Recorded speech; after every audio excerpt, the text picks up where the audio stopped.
Hello. So I'm sharing from this perspective. In this moment, we are going through a huge transition, and my heart is to empower other people with their own journey from my current experiences. And it feels a poignant time to be doing this right now.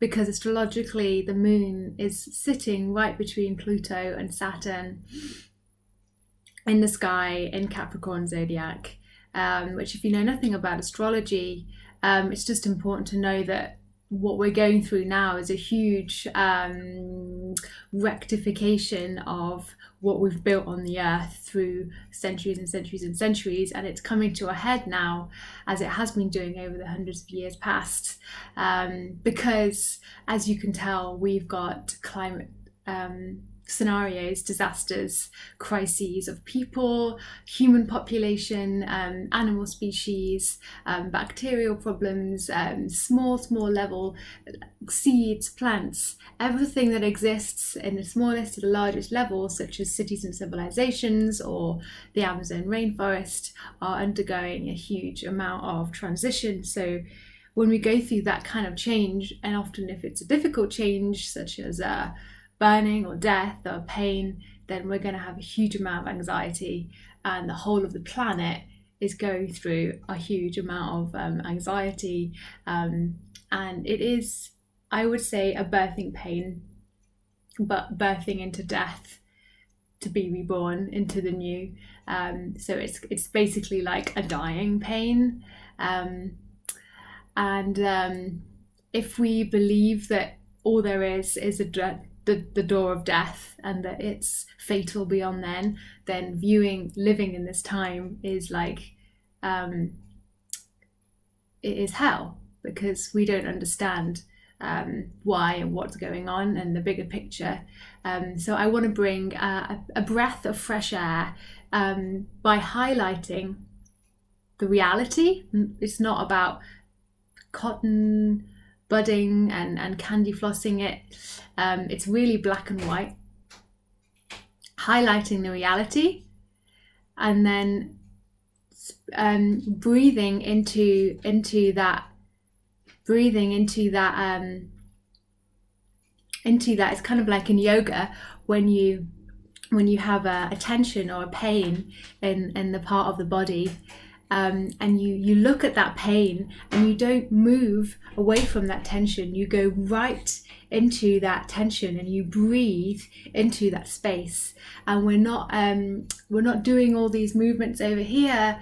Like recently, I've been really getting into embracing my whole body and going into the tension and really let's go into the pain that I have in my hip, and let's go into the pain that I have in my shoulder, and let's not try and exit the body through a really great practice or through a really great meal or great drink, but let's really like go into what it is. And that's because we know that we're meeting our innate inherent wisdom. So when we're going into it, we're meeting the wisdom within the body, which knew that pain was going to be there all along, and which can guide us through the journey through. And we meet this kind of voluptuous movement because the body has an innate wisdom. So it's like we're highlighting the shit on the face of the planet. We're highlighting it so that we can breathe into it to bring ease and movement and flow, so that life can flow into it and we can move and transition into the next, because it is a passageway. It is like being a midwife, a doula, a caretaker. We're bringing one from A to B, and it is a tricky business, and it's how can we support ourselves and make a way for ourselves, and other people who don't know how to do that can join us.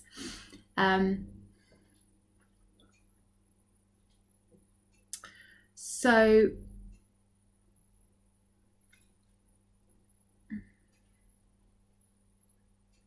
where I wanted to go with that is really going into that the change really necessitates this very and it's why a lot of women are talking about it. It really necessitates going into the intuition. So it is the dark night of the soul, and it is the cave. Because when you go into a death phase, like if you look at the symbology of the crone, she is an old, wizened, powerful, fierce woman who might live in a cave, and she might live in the darkest part of the wood.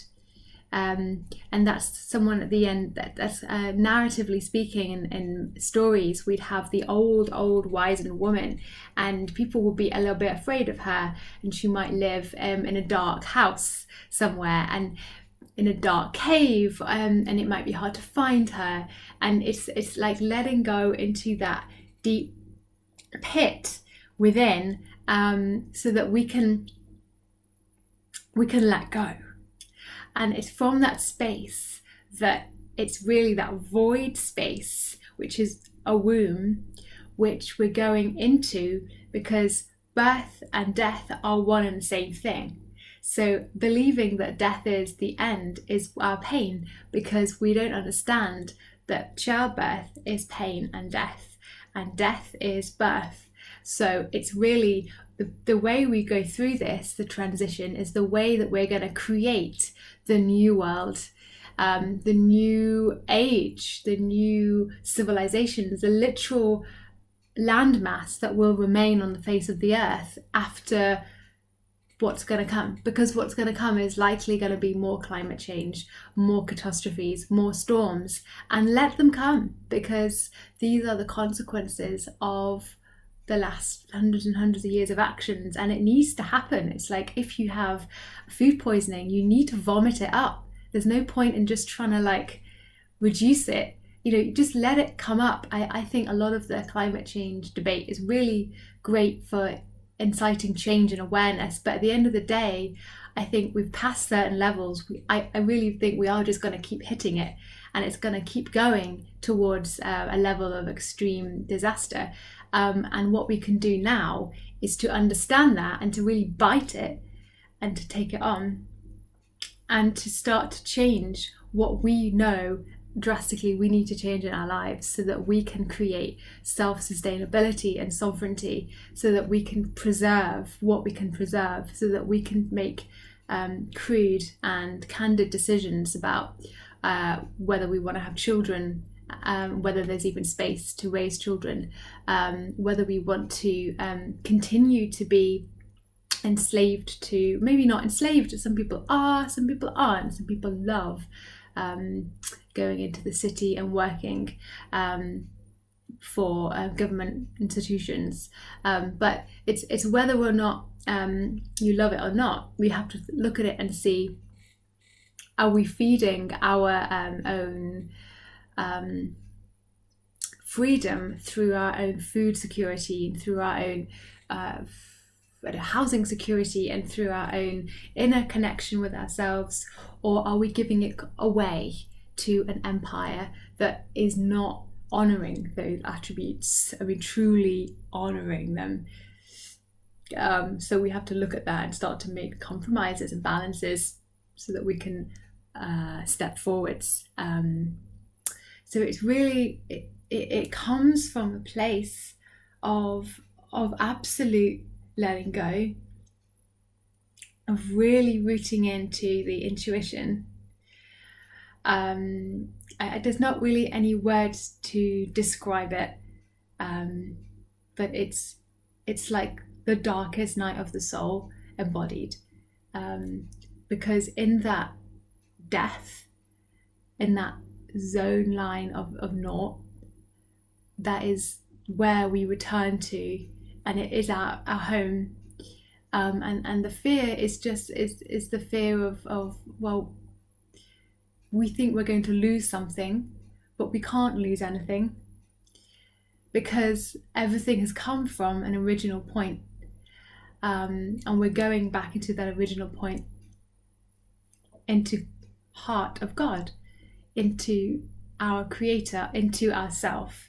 It's into ourselves, because in ourselves is our spark, is the original point of DNA, the dust from the cosmos that comes from the all in all.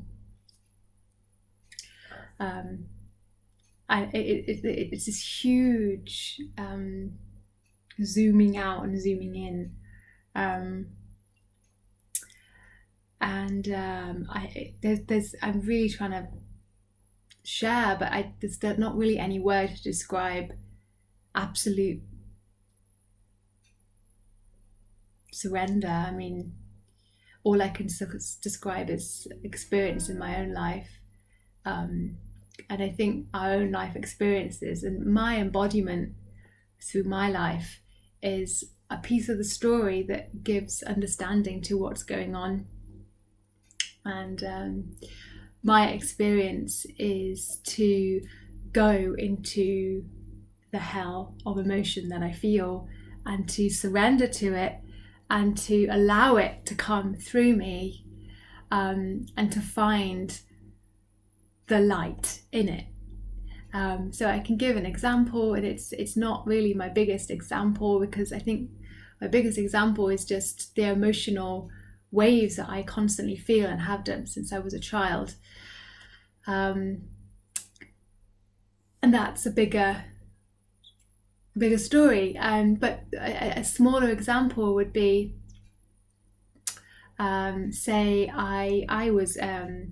say this is a good example. So I was in a committed relationship with someone, and it was all really planned, and we had a wedding planned, an engagement, we were engaged, and I felt really betrothed to this person, but yet I did have doubts, which is how it ended.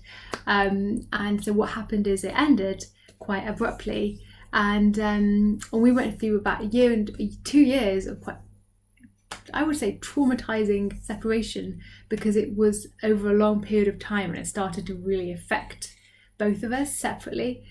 And so when I was going through that separation, and particularly the initial cut, I was alone in the countryside most of the time, and all I had was to just go into my emotion. I had no work, nothing. I think I was on a break from university or something. And I had nothing to distract me, actually. I was in my childhood community in the middle of nowhere,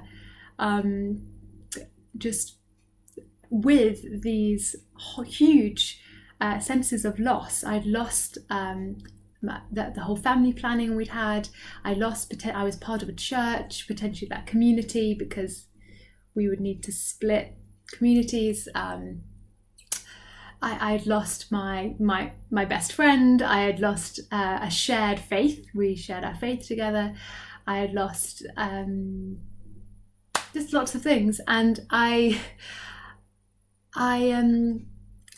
had to go within. So I accepted the pain of that loss, and I didn't distract myself. I just went into it, and I was up late at night crying. I was just on my feet, on my knees, surrendering, and for me it's just bowing. I was bowing, and my spirit and my physical body and my emotions were bowing down, so they could just come into the earth. And it's my forehead was on the ground, bowing into the ground, and receiving from the earth, receiving from the ethereal, and then being held in that embrace between the heavens and the earth, between father and mother. And in that holding, I was able to let go. And then I would just get through the narrow way. I would just get these huge enlightening moments of revelation and of promise, and like strands, golden threads running through my life ever since I was a child would start to run through. And they were always there, and my perception was heightened to that because I was so surrendered. So I think that is what we have now. We have to come into that space of such excruciating surrender because of our external circumstances. And from that inner space, we'll start to open up. Our awareness of it will expand, and we will see within. And that's when we receive the knowledge and the wisdom that we need, because it's from that space we start to get directions. Because it's just like beyond the mind at this point. The mind needs to be directed. It doesn't know by itself. It needs to be programmed.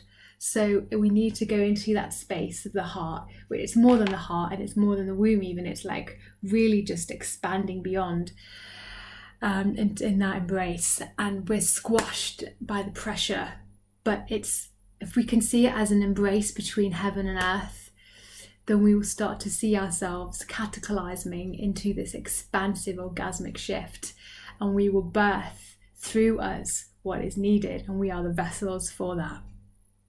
So that is what I have to share, because it is a beautiful, gentle, embodying, honouring process that will take us deeper and deeper and deeper into self-love, because our bodies are the embodiment instruments. We are going through this change together. So I deeply honour you for watching this, and for your role in today. Thank you. Bye.